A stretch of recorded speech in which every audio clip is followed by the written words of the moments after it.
Milçənin köməyi ilə mil üstünə ilmə necə yığırıq? Əvvəla deyim ki, rezin üçün bunu metodu yığmağı məsləhət görmürəm. Rezinə yaramır. Amma sadə düz palatını toxumaq istəyirsinizsə işə yarayacaq. Deməli, götürürük milçəmizi. Milçə ölçüsü burada 1 ya 1,5 böyük olsa yaxşı olar. Məsələn, mil nömrəsi lazım olan seçdiniz sapınıza görə filan məkan. Bundan bircə ölçü böyük bəncə kifayət eləyər.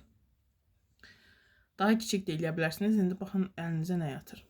Deməli, sapımı belə saxlayıram. İlk ilməmi yaradıram.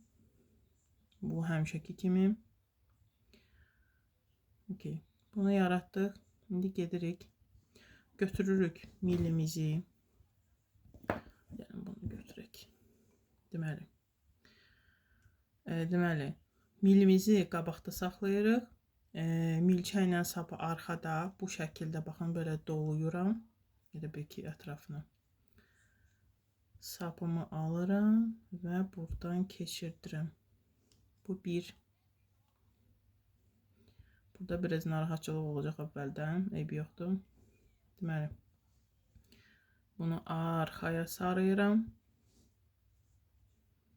Və yenə sap alıram, toxuyuram burada aşağıya. Bu milçə biraz çox böyük oldu bu ölçüyə görə. Ona görə baxın narahatçılıq yaradır. Buna görə nəzərə alın.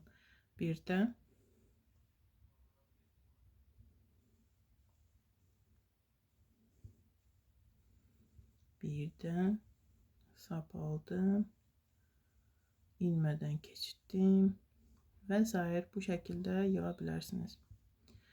Niyə rezin üçün yaramır bu ilmə yığımı? Çünki kifayət olar məncə. Baxın, bunun aşağısı belə qatı hörük olacaqdır. Sapınız nə qədər nazik olsa da rezinin elastikliyinə bu uyğun olmayacaq. Elə ki, rezini toxuyacaqsınız, rezinin öz hissəsində sıxlığı olacaq. Amma bu hissədə qatı geniş düz qalacaq rezin. Ona görə bu yaramır.